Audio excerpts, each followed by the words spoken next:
കഴിഞ്ഞ ഒരു വർഷത്തിനിടെ ഇന്ത്യയിലെ മതന്യൂനപക്ഷങ്ങൾക്കെതിരെ നടത്തിയ വിദ്വേഷ പ്രസംഗങ്ങളിൽ അമ്പരപ്പിക്കുന്ന തരത്തിലുള്ള വർധനവ് ഉണ്ടായതായി റിപ്പോർട്ടുകൾ പറയുന്നു. വാഷിംഗ്ടൺ ആസ്ഥാനമായുള്ള ഗവേഷണ ഗ്രൂപ്പായ ഇന്ത്യ ഹേറ്റ് ലാബിൻ്റേതാണ് ഈ റിപ്പോർട്ട്. ഇതനുസരിച്ച് മുസ്ലിം, ക്രിസ്ത്യൻ ഉൾപ്പെടെയുള്ള ന്യൂനപക്ഷങ്ങളെ ലക്ഷ്യം വെച്ചുള്ള വിദ്വേഷ പ്രസംഗങ്ങളുടെ എണ്ണം 2024 1165 ഉയർന്നിട്ടുണ്ട്.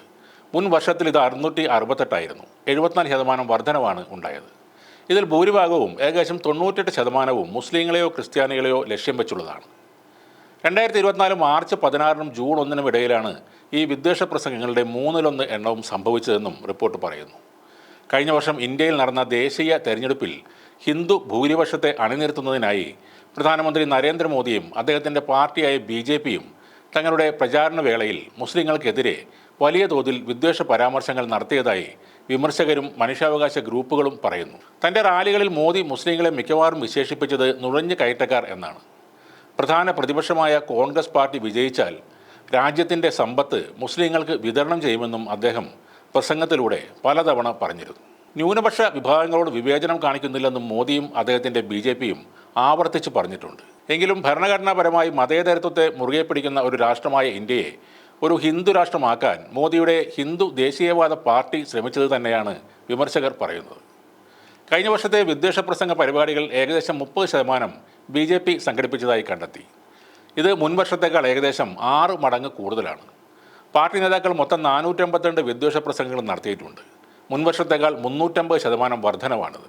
പൊതു തെരഞ്ഞെടുപ്പ് പ്രചരണ വേളയിലാണ് ഇതിൽ ഭൂരിപക്ഷവും രേഖപ്പെടുത്തിയത്. ഉത്തർപ്രദേശ് മുഖ്യമന്ത്രി യോഗി ആദിത്യനാഥാണ് ഏറ്റവും കൂടുതൽ വിദ്വേഷ പ്രസംഗം നടത്തിയിരിക്കുന്നത്, 86. തൊട്ടു പിന്നിൽ പ്രധാനമന്ത്രി നരേന്ദ്രമോദിയാണ്, 67.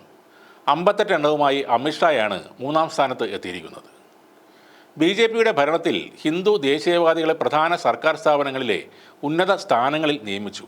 ഇത് നിയമനിർമ്മാണത്തിൽ വലിയ മാറ്റങ്ങൾ വരുത്താൻ അവർക്ക് അധികാരം നൽകുകയും ചെയ്തു. ഇന്ത്യയിലെ മുൻ ഇസ്ലാമിക ഭരണാധികാരികളുടെ ചരിത്രത്തെ കുറച്ച് കാണിക്കാൻ പാഠപുസ്തകങ്ങൾ മാറ്റി എഴുതി. മുഗൾ കാലഘട്ടത്തിലെ പേരുകളുള്ള നഗരങ്ങളുടെയും തെരുവുകളുടെയും പേര് മാറ്റി. സർക്കാർ ഭൂമിയിൽ അനധികൃതമായി കയ്യേറിയെന്നും കലാപം നടത്തിയെന്നും ആരോപിച്ച് മുസ്ലിങ്ങളുടെ സ്വത്തുക്കൾ അധികാരികൾ പൊളിച്ചു മാറ്റി. 2019 മോദി ഇന്ത്യയിലെ ഏക മുസ്ലിം ഭൂരിപക്ഷ സംസ്ഥാനമായ ജമ്മു കാശ്മീരിൻ്റെ പ്രത്യേക സ്വയംഭരണാവകാശം പിൻവലിക്കുകയും അതിനെ കേന്ദ്രത്തിൻ്റെ നിയന്ത്രണത്തിലാക്കുകയും ചെയ്തു.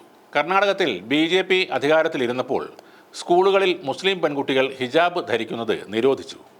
BJPയും ഘടകകക്ഷികളും ഭരിക്കുന്ന സംസ്ഥാനങ്ങളിൽ മുസ്ലിം ഉടമസ്ഥതയിലുള്ള വീടടക്കമുള്ള കെട്ടിടങ്ങൾ അനധികൃതമായി പൊളിക്കൽ നടത്തി.